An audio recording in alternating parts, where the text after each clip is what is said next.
Bye the वे मैं जिन लोगों को देखता हूँ ना, जो जिन लोगों ने मूव किया कनाडा विदाउट जॉब और स्ट्रगल हम्म, की और उसके बाद कुछ लिया, तो वो एक अलग लेवल के ऊपर होते हैं। और कुछ लोग होते हैं जिनको बैठे-बैठे यहाँ से जॉब मिलती है और जी, वो वहाँ जाते हैं, उनका लेवल डिफरेंट होता है।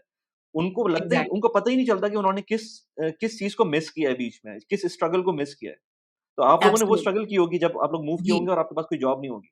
बिल्कुल, तो हुआ यही था कि एक्चुअली अब मेरे पास तो करियर ब्रेक भी आ चुका था because I was on an extended mat leave, तो समझिए आप मेरे करियर में ऑलमोस्ट 5 इयर्स का गैप था from the time right. When I stopped working in Pakistan and till the time when I started जब हमने ये प्रोसेस स्टार्ट किया और मूव हुआ।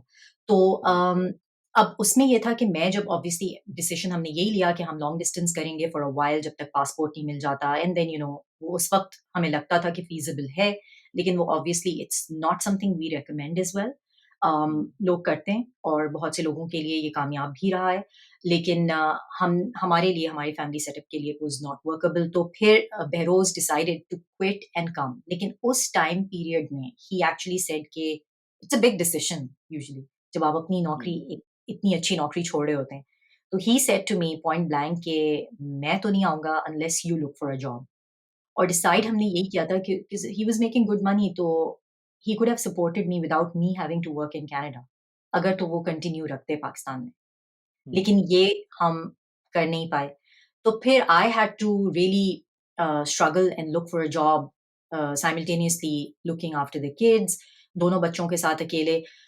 हो जाता है, बिल्कुल हो जाता है, मुश्किल बिल्कुल नहीं है क्योंकि कनाडा में लाइक आई सेड बहुत से एवेन्यूज़ हैं, दे सपोर्ट द इमिग्रेंट्स। और जो कि चीज़ मैंने वली by the way not that I didn't look for work, so I did try looking for work in Middle East, but the only problem I felt at the time was कि जैसे Canada में आपके पास क्योंकि वो immigrant friendly country है, तो वो काफ़ी सारे एवेन्यूज़ प्रोवाइड करते हैं, जैसे एम्प्लॉयमेंट एजेंसीज़ हैं, एम्प्लॉयमेंट सर्विसेज़ हैं, जो फ्री ऑफ कॉस्ट है। क्योंकि गवर्नमेंट उनको फंडिंग देती है कि आप ज़ाहिर है एक नया इमिग्रेंट ले रहे हैं, तो वो चाहती है गवर्नमेंट कि इसको जॉब मिले। तो वो उसको एवेन्यूज़ प्रोवाइड करते हैं for people to go access these services free of cost totally.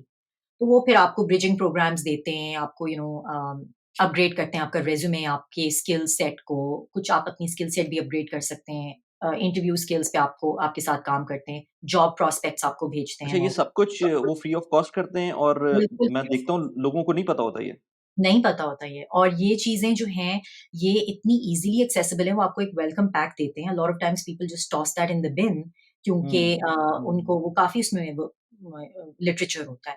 तो उसमें सेटलमेंट से रिलेटेड काफ़ी कुछ वो आपको वेलकम पैक में प्रोवाइड करते हैं। और है तो थोड़ा-सा बैकवर्ड, आप कह सकते हैं कि पेपर आजकल उसकी क्या वैल्यू है, everything is on the phone. लेकिन ये हुँ, कि उसमें काफ़ी डॉक्यूमेंट्स होते हैं, काफ़ी चीज़ें रिसोर्सेज़ होते हैं, जो वेलकम पैक आपको एट लैंडिंग मिलता है। तो मुझे तो बाय वर्च्यू ऑफ नेटवर्किंग ये पता चला था अबाउट कम्युनिटी एम्प्लॉयमेंट सर्विस, जिसको फिर मैंने अप्रोच किया और उसके थ्रू फिर मैंने उनके साथ काम किया। मुझे कंसल्टेंट उन्होंने दे दिया था जिसने कि मेरे साथ पूरा मेरे रिज्यूमे पे काम किया and then they shared constantly, वो आपके साथ जो है वो आपको एक मेंटोर भी असाइन कर देते हैं। अगेन वो डिपेंड करता है, अगर जैसे फॉर एग्जांपल दे फील कि आपकी language skills are a little poor, जैसे कुछ लोगों को इंग्लिश स्पीकिंग स्किल्स की ज़रूरत होती है, तो वो फिर आपको वो भी प्रोवाइड करते हैं। Again all these workshops, all these sessions are totally free of cost. बात ये है कि आप कितना कमिटेड हैं, क्योंकि टाइम तो लगाना पड़ता है। वो आपको सारे ऑप्शंस होते हैं, you need to book and then you go from there. तो वो राइट। मैंने भी किया था and that's how I actually got my first job.